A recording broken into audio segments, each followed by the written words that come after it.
My Hero Academia Season 7. Is it a watch or a pass? And on what tier does it land on?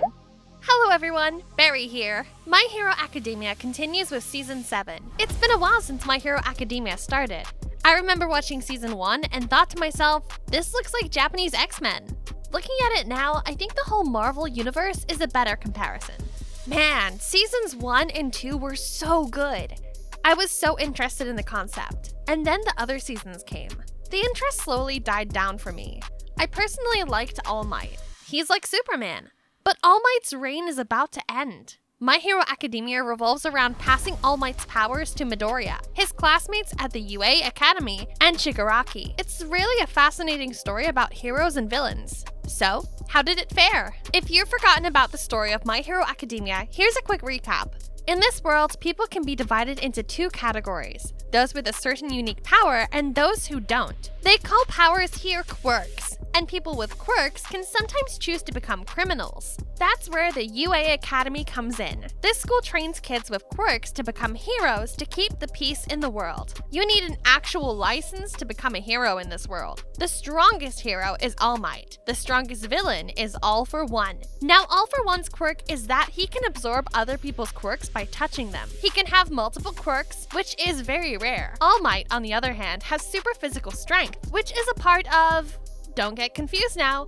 The power of One for All. Bear with me here. One for All and All for One came from two brothers long ago. One turned out to be evil and is still alive. He is All for One. The other is gone now, but he somehow passed this power to people he deemed worthy. After several generations, One for All is now within Allmight. But the time has come for him to look for a successor. In comes Midoriya, or Deku. Midoriya is a quirkless kid who's been a fan of Allmight all his life. In a freak event, Deku finds himself under attack by a villain, and Allmight saves him. Allmight sees the character of Deku and believes he would be a worthy successor to One for All. So Allmight passes his quirk to Deku.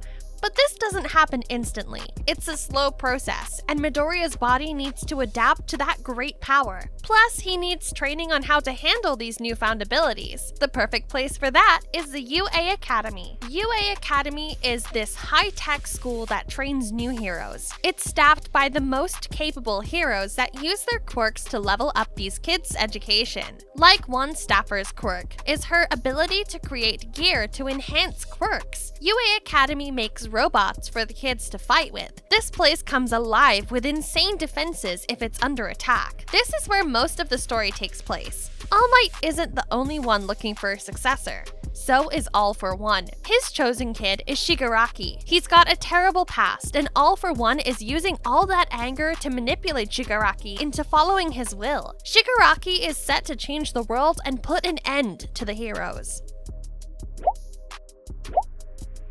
Although they were setting up events to bring us to these final battles, the recent seasons were slow and uninteresting for the most part. They have some good moments every now and then, but they feel like fillers, you know? Side quests. But we're in Season 7 now, so they're putting everything on this one. It's back to the main quest, and only the main quest. The first episode started out strong with Star and Stripe. She's the strongest hero in America, and she's giving Shigaraki a real fight. And it was an epic fight. She's accompanied by some fighter planes, showcasing America's military might. But military might doesn't really count for much in My Hero Academia.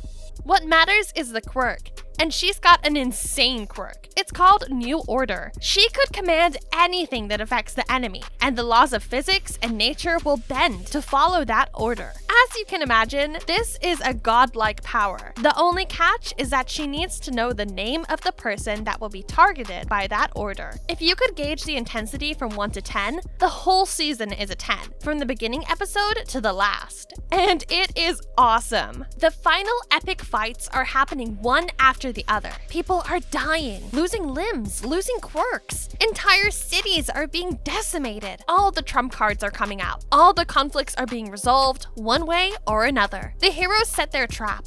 Dabi makes his final move, forcing Endeavor to confront impossible choices, and Toga releases an infinite swarm to overwhelm the heroes. The scale of these events is mind-boggling. At first, you'd think the heroes have the upper hand, but then the villains unleash these surprise moves. Now it looks like the heroes have no way to win. The drama is way up there too. There are lots of emotional events going on. Some feel forced and over the top, some are earned and genuine. The two main antagonists feel unstoppable. You need all the world's superheroes to stop these two, and it still wouldn't be enough. And so it sets up the stage for Midoriya to finally realize the true power of One for All. How will it all end? I gotta say, overall, this is super entertaining. After years of setting up, we're almost at the end of the story. Chef's kiss, amazing. It will all end in Season 8. It's an A. My Hero Academia Season 7 is a watch. Have you seen this anime? What do you think? Thanks for watching.